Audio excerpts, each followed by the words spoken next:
नमस्कार, ये आकाशवाणी पटना है। अब आप खालिद रशीद से प्रादेशिक समाचार सुनिए।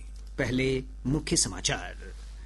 प्रधानमंत्री नरेंद्र मोदी ने कहा, कांग्रेस पार्टी घुसपैठियों को बचाने के लिए कर रही है वोटर लिस्ट के शुद्धिकरण का विरोध। नकली उर्वरकों और कीटनाशकों के कारोबार पर नियंत्रण के लिए संसद के अगले सत्र में लाया जाएगा विधेयक। कृषि मंत्री शिवराज सिंह चौहान ने की घोषणा। राज्य में नई सरकार के गठन के बाद पहली बार मुख्यमंत्री नीतीश कुमार दिल्ली पहुंचे।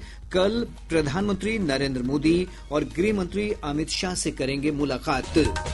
और प्रदेश के अधिकतर भागों में कड़ाके की ठंड से जनजीवन बुरी तरह प्रभावित। गया, अरवल, जहानाबाद, पटना समेत 18 जिलों में अगले 24 घंटों के दौरान शीत दिवस का अलर्ट।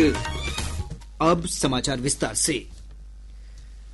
प्रधानमंत्री नरेंद्र मोदी ने कहा है कि कांग्रेस पार्टी घुसपैठियों को बचाना चाहती है, इसलिए वोटर लिस्ट के शुद्धिकरण का विरोध कर रही है। असम के डिब्रूगढ़ में सभा को संबोधित करते हुए प्रधानमंत्री ने कहा कि बिहार में पुनरीक्षित मतदाता सूची के आधार पर ही विधानसभा चुनाव हुए और कहीं से कोई शिकायत नहीं आई। उन्होंने कहा कि कांग्रेस और विपक्षी दल एसआईआर के विरोध के नाम पर लोगों को गुमराह करने का काम कर रहे हैं। अवैध घुसपैठियों को कांग्रेस ने ही बचाया और कांग्रेस ही उन्हें बचा रही है। इसलिए कांग्रेस पार्टी वोटर लिस्ट के शुद्धिकरण का विरोध कर रही है। प्रधानमंत्री ने कहा कि केंद्र सरकार किसानों के विकास के लिए लगातार प्रयास कर रही है। श्री मोदी ने कहा कि उर्वरक पर बड़ी सब्सिडी देकर केंद्र सरकार किसानों की उत्पादकता बढ़ाने में सहयोग कर रही है। जो यूरिया हमें महंगे दामों पर विदेशों से मंगाना पड़ता है, हम उसकी भी चोट अपने किसानों पर नहीं पड़ने देते। बीजेपी सरकार सब्सिडी देकर वो भार सरकार खुद उठाती है। भारत के किसानों को सिर्फ 300 रुपए में यूरिया की बोरी मिलती है। उस एक बोरी के बदले भारत सरकार को दूसरे देशों को करीब 3000 रुपया देना पड़ता है। कृषि मंत्री शिवराज सिंह चौहान ने कहा है कि सरकार नकली उर्वरक और कीटनाशकों की समस्या से निपटने के लिए संसद के अगले सत्र में एक विधेयक लाएगी। श्री सिंह ने भ्रामक टैग के साथ नकली उर्वरकों और कीटनाशकों की बिक्री पर चिंता प्रकट करते हुए कहा कि बेईमान कारोबारियों के खिलाफ सख्त कार्रवाई होगी। कृषि मंत्री ने कहा कि विकसित भारत जी राम जी विधेयक न केवल किसानों और श्रमिकों के लिए लाभकारी है, बल्कि गांवों के विकास से भी हर तरह से जुड़ा हुआ है। विकसित भारत जी राम जी योजना मनरेगा के आगे का कदम है। मजदूर भाइयों, 100 दिन की नहीं, अब 125 दिन काम की गारंटी है, कानूनी गारंटी। और काम नहीं तो बेरोजगारी भत्ते के प्रावधान को और सशक्त बनाया गया है। मजदूरी अगर देर से मिली तो अतिरिक्त राशि देने का प्रावधान है। और दूसरी तरफ एक विशाल धनराशि जो प्रस्तावित इसी साल है, वह 1,51,282 करोड़ रुपए से भी ज्यादा, ताकि रोजगार देने के लिए पर्याप्त पैसा हो और उस पैसे से गांव का संपूर्ण विकास हो।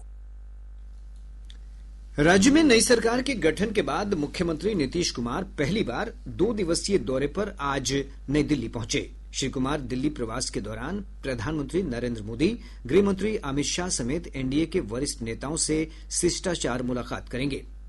इससे पहले आज शाम नई दिल्ली हवाई अड्डे पर केंद्रीय मंत्री राजीव रंजन सिंह उर्फ ललन सिंह ने मुख्यमंत्री का स्वागत किया। श्री कुमार ने जदयू के वरिष्ठ नेताओं से मुलाकात की है। राज्य में रिजर्व बैंक ऑफ इंडिया के निर्देशों का उल्लंघन कर चलाए जा रहे गुंडा बैंक और सूदखोरी के धंधे पर पूरी तरह रोक लगाई जाएगी। पुलिस महानिदेशक विनय कुमार ने कहा है कि नियमों का उल्लंघन कर ऐसे बैंकों का संचालन अवैध है। उन्होंने सभी जिलों के पुलिस अधीक्षक को पत्र लिखकर ऐसे मामलों की जांच कर दोषियों के खिलाफ कार्रवाई के निर्देश दिए हैं। प्रॉपर बैंकिंग सिस्टम के तहत नहीं है, जो आरबीआई के द्वारा रिकॉग्नाइज नहीं है, रेगुलेटेड नहीं है, उस तरह के बैंक को हम गुंडा बैंक कह सकते हैं। जो माइक्रो फाइनेंस इंस्टीट्यूशन से रजिस्टर्ड नहीं है, गुंडा बैंक हो गया। जो मनी लेंडिंग का काम कर रहा है, लाइसेंस नहीं है, चाहे वो इंडिविजुअल है, तो इस प्रकार के जो हरकतें दिख रही हैं उन पर काफी प्रभावकारी ढंग से कार्रवाई करने की मुहिम तैयार की जा रही है और हम लोगों ने इस पर कानून में यदि कमी है, कानून कमजोर है या कानून व्याप्त ही नहीं है, तो उसके लिए कानून के लिए भी हम लोगों ने ड्राफ्ट बनाया है।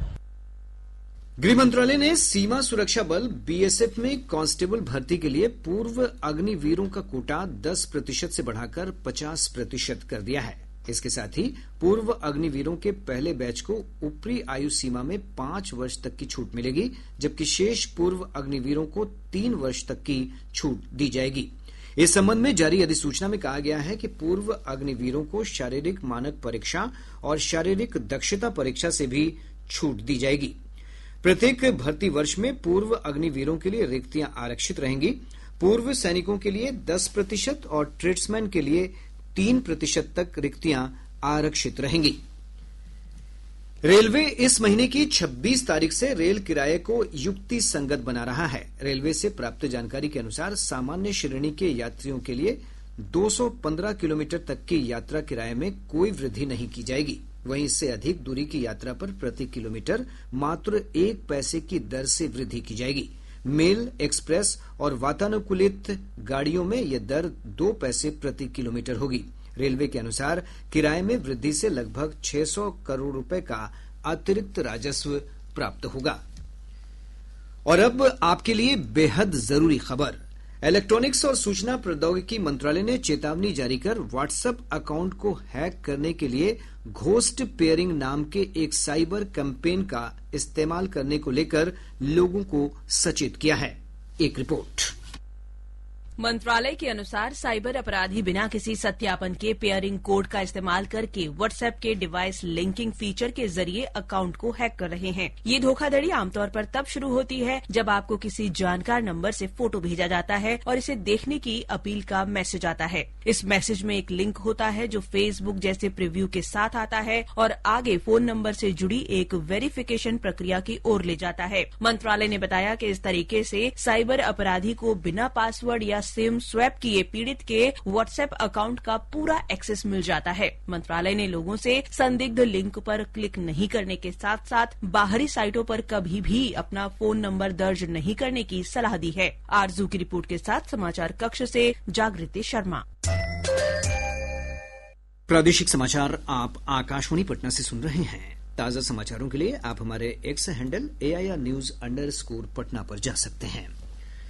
पश्चिमी विक्षोभ के प्रभाव से राज्य के अधिकांश भागों में कड़ाके की ठंड पड़ रही है। मौसम विभाग ने गया, नालंदा, समस्तीपुर, मधुबनी, पटना समेत प्रदेश के 18 जिलों में अनेक स्थानों पर अगले 24 घंटों के दौरान शीत दिवस का अलर्ट जारी किया है।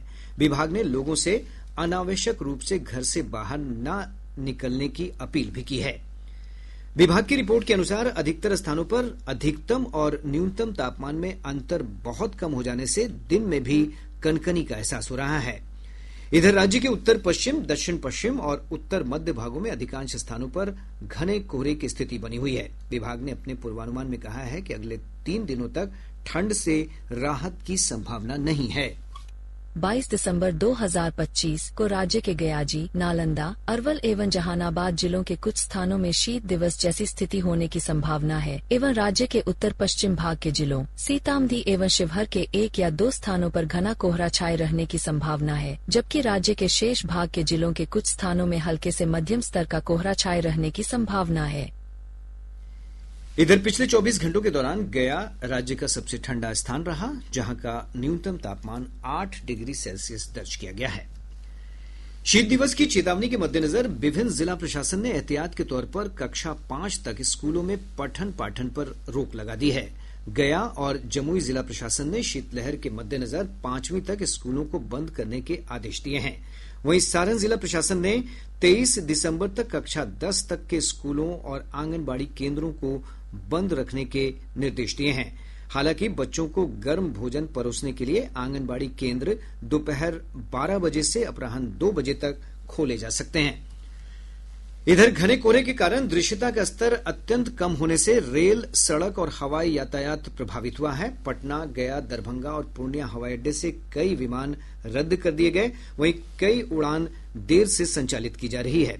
लंबी दूरी की कई रेलगाड़ियों का परिचालन भी प्रभावित हुआ है। राजगीर में नालंदा साहित्य महोत्सव 2025 का आयोजन किया जा रहा है। राज्यपाल आरिफ मोहम्मद खान ने महोत्सव का उद्घाटन किया। इस अवसर पर उन्होंने कहा कि नालंदा ज्ञान की भूमि है और इस तरह के आयोजन से ज्ञान का प्रचार प्रसार होता है।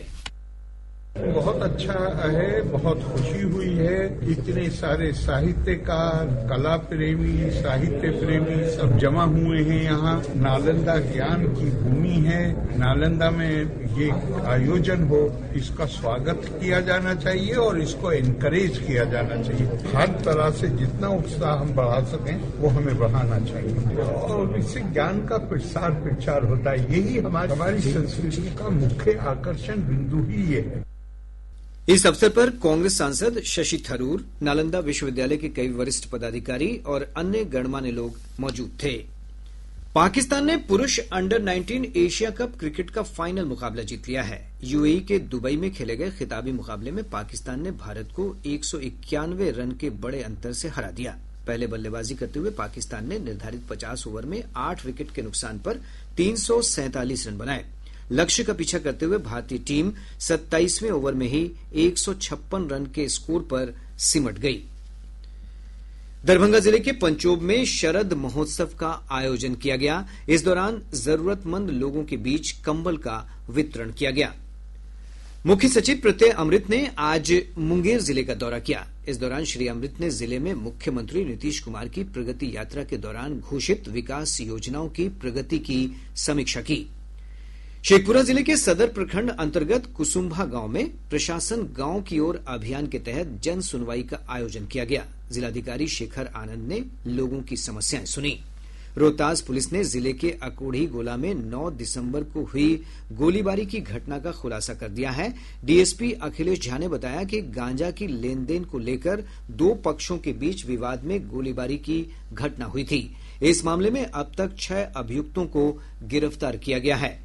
सीतामढ़ी के बोखरा प्रखंड अंतर्गत लक्ष्मीनिया टोला में आग से झुलसकर एक व्यक्ति की मौत हो गई। बताया जा रहा है कि ठंड से बचने के लिए जलाए अलाव की चिंगारी से यह घटना हुई है। अररिया जिले के जोगबनी में भारत नेपाल सीमा पर गश्ती के दौरान एसएसबी जवानों ने एक महिला को 2 लाख नेपाली रुपए और अन्य आपत्तिजनक सामान के साथ गिरफ्तार कर लिया। पूर्वी चंपारण जिले के रक्सौल थाना क्षेत्र से पुलिस ने भारतीय सेना के भगोड़े जवान राजबीर सिंह को गिरफ्तार कर लिया। पुलिस अधीक्षक स्वर्ण प्रभात ने यह जानकारी साझा करते हुए बताया कि आरोपी जवान नेपाल के रास्ते देश से फरार होने की फिराक में था। नवादा जिले के अकबरपुर थाना क्षेत्र अंतर्गत प्रयाग गांव में अपराधियों ने एक दुकानदार को गोली मारकर घायल कर दिया। पुलिस ने गोलीबारी के आरोपी शिवांग को गिरफ्तार कर लिया है। अरवल के जीए उच्च विद्यालय में भारत स्काउट एंड गाइड की ओर से 1 दिवसीय कार्यशाला का आयोजन किया गया। और अब अंत में मुख्य समाचार एक बार फिर। प्रधानमंत्री नरेंद्र मोदी ने कहा, कांग्रेस पार्टी घुसपैठियों को बचाने के लिए कर रही है वोटर लिस्ट के शुद्धिकरण का विरोध। नकली उर्वरकों और कीटनाशकों के कारोबार पर नियंत्रण के लिए संसद के अगले सत्र में लाया जाएगा विधेयक। कृषि मंत्री शिवराज सिंह चौहान ने की घोषणा। राज्य में नई सरकार के गठन के बाद पहली बार मुख्यमंत्री नीतीश कुमार दिल्ली पहुंचे। कल प्रधानमंत्री नरेंद्र मोदी और गृह मंत्री अमित शाह से करेंगे मुलाकात। और प्रदेश के अधिकतर भागों में कड़ाके की ठंड से जनजीवन बुरी तरह प्रभावित।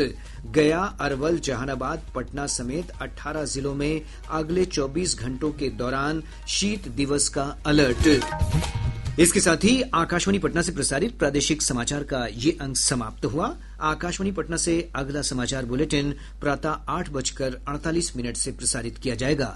नमस्कार।